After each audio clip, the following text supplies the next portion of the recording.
When the pandemic hit, we went under lockdown, and this has forced a lot of the refugee community and the migrant communities to lose their jobs. A lot of them are dependent on daily wages.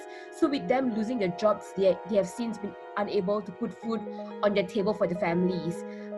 When the pandemic happened as well, we saw a massive rise of xenophobic comments targeted towards the community.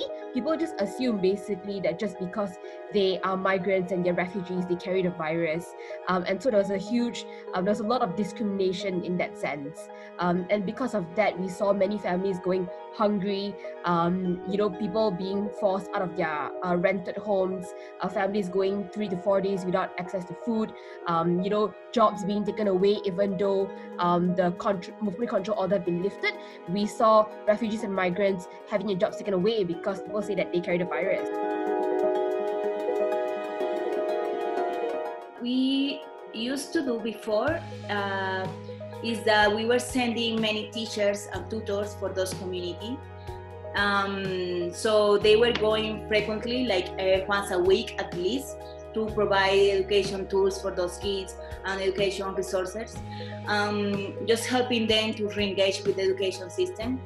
But since COVID started, we launched the application, which we were working for a long time ago. So we just changed all the way that we used to provide education.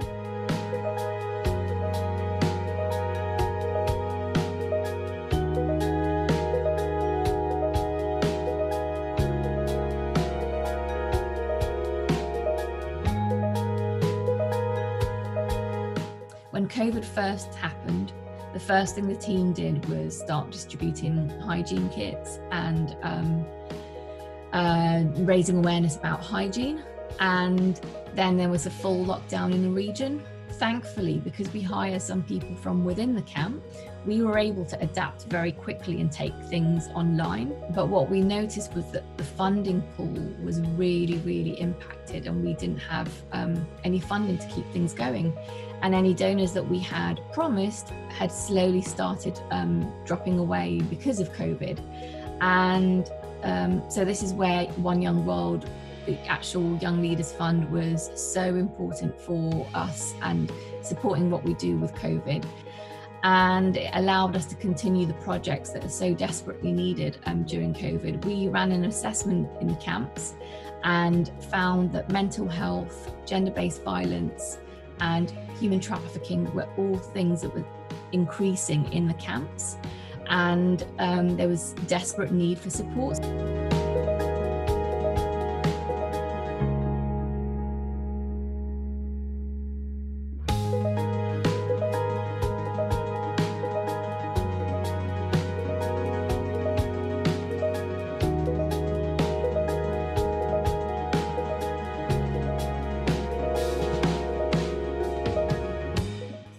Before the border was closed in March, in the beginning of the pandemic, around 600 people were entering the country daily. We had to adapt our work, so the border was closed, and a lot of people were in the street needing assistance.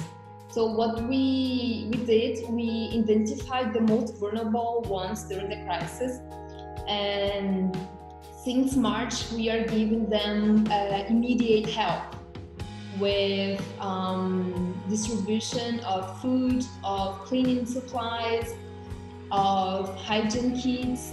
So imagine you have like a shelter, a house with one shower for 30 people. So social distancing is also a challenge because it's impossible if you get infected by the Covid-19, it's impossible to get isolated. So we have cases of Venezuelan refugees who died inside of the shelters we work.